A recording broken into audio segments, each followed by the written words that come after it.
Bonsoir et bienvenue dans cette édition de l'Info Soirée. Nous sommes le lundi 3 février. Voici les titres. Un Mauricien coincé à Xi'an en Chine tente désespérément de rentrer au pays.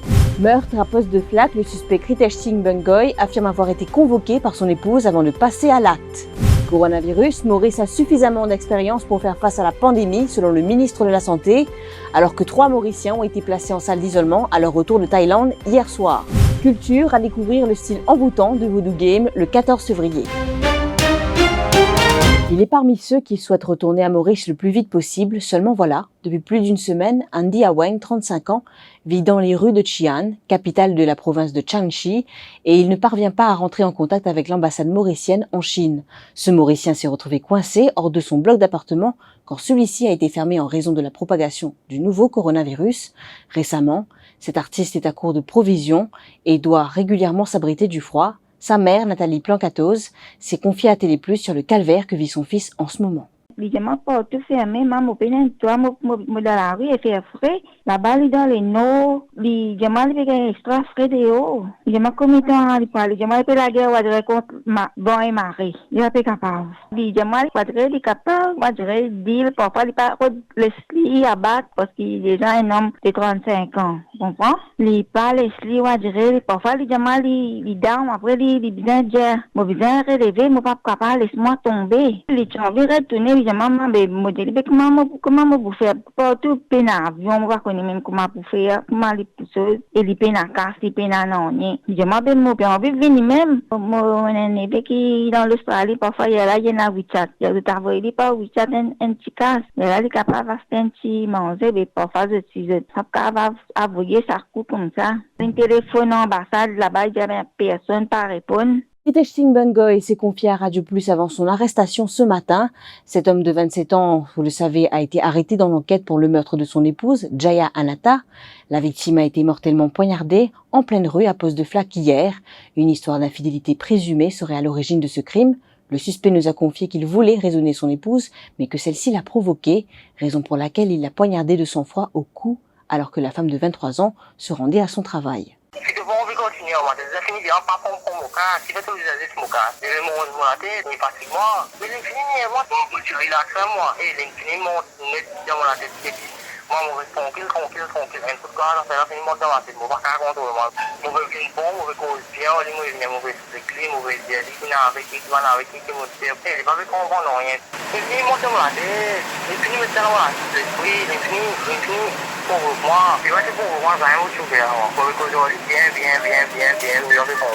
Depuis ce week-end, cette vidéo de Krishna Sittal sur son lit d'hôpital fait le tour des réseaux sociaux et suscite de nombreuses questions de la part des internautes.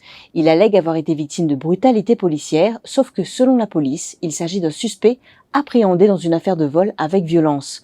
La famille de cet habitant de Terre Rouge a retenu les services des avocats Anup Goudari et Sanjeev Tilakdari. Les 2 hommes de loi ont adressé une correspondance au commissaire de police. Cette vidéo de Krishna Sittal sur son lit d'hôpital fait le tour des réseaux sociaux depuis ce week-end. Dans cette vidéo, il explique que des policiers sont à l'origine de son admission à l'hôpital du Nord.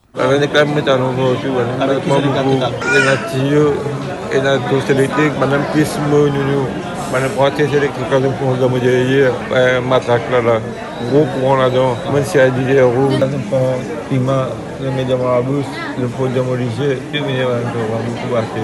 C'est un camarade à moi, j'avoue que moi, c'est un camarade à moi. Il me fait une camarade qui me fait là, c'est seulement monsieur Oli. Il peut marcher là, c'est même monsieur Oli. Un os qui va y venir. Ça voilà les malades arrêtement, je ne vais pas sauver moi. Mon volonté, je suis d'accord. Seulement, tu es le monde qui ne reste ça. Je suis d'accord, on fait ça. Ça voilà comment je dis. Son père Jairaj souhaite que justice soit faite dans cette affaire. Je ne suis pas d'accord du tout avec sa façon que la police bat mon garçon, CID plutôt, parce que la police, pas CID qui fait jugement. Si la police commence à trapper tout le monde, commence à battre. Mais pas pendant la loi, pas pour besoin de la cour, pas pour besoin de juge. Je ne suis pas d'accord du tout, moi besoin de la justice, moi j'ai envie de connaître qui raison qu'ils ont fait besoin de battre dans sa façon-là. Moi je demande la justice.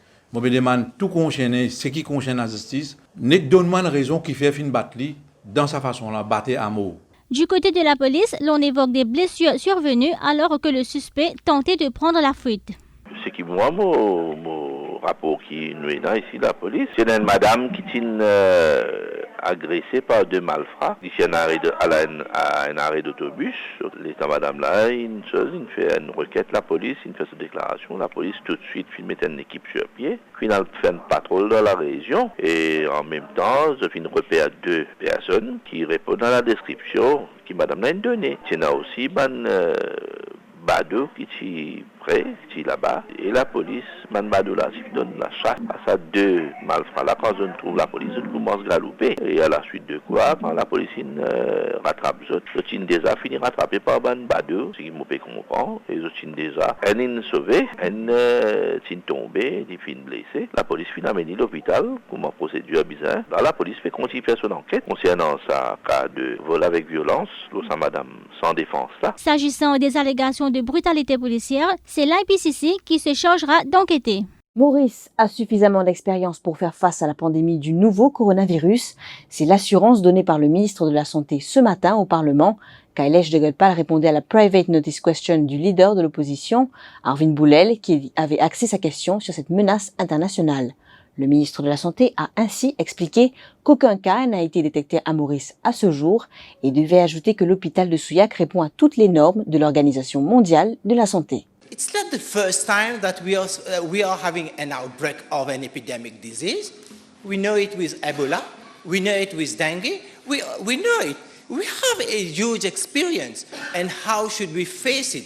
The country is prepared to face such a situation. The Honorable Minister should know. Recently we had the Ebola outbreak. Recently we had the MERS-CoV. And not far away that we have the SARS virus also. They should know very well. They should know better what is happening. And the personnel is fully equipped. We have all the equipment for them. And I think that the personnel of the Ministry of Health is doing a wonderful job. And they are doing all whatever should be done at the screening and the surveillance level. 3 Mauriciens ont été placés en isolation à l'hôpital de Souillac hier soir. Ces personnes sont rentrées au pays après un voyage en Thaïlande et elles avaient des symptômes de fièvre à leur arrivée à l'aéroport de Plaisance. Même si ces Mauriciens n'ont pas été en Chine, ils sont passés par des pays où il y a eu des cas confirmés du nouveau coronavirus. Parallèlement, à l'hôpital de Souillac, il y avait 9 personnes en quarantaine. 3 d'entre elles pourront quitter l'établissement hospitalier au plus tard demain. Les kits de détection pour le nouveau coronavirus sont arrivés au pays aujourd'hui, annonce du représentant de l'Organisation mondiale de la santé à Maurice, le Dr Laurent Moussango. Il intervenait à l'issue du lancement d'un National Roadmap Framework sur les soins néonatals, maternels et ceux de l'enfant à Maurice. Laurent Moussango a également précisé que l'OMS a identifié Maurice comme l'un des 13 pays à risque dans la région africaine où il faut renforcer les mesures de contrôle. Oui, les kits sont déjà arrivés, les kits de laboratoire sont déjà arrivés, les kits de protection étaient déjà là en réserve, donc d'autres mesures ont été prises depuis bien longtemps et qui s'intensifient même sous le leadership du Premier ministre qui a mis en place un comité multisectoriel dans lequel je fais partie. Je pense qu'on doit mettre en œuvre les recommandations qui sont en place et tout en espérant qu'on n'aura pas de cas de coronavirus à Maurice. La gestion, je suis satisfait et toutes les recommandations qui sont proposées par l'OMS sont mises en place. L'OMS a identifié 13 pays en Afrique subsaharienne qui sont des pays à risque, inclus Maurice.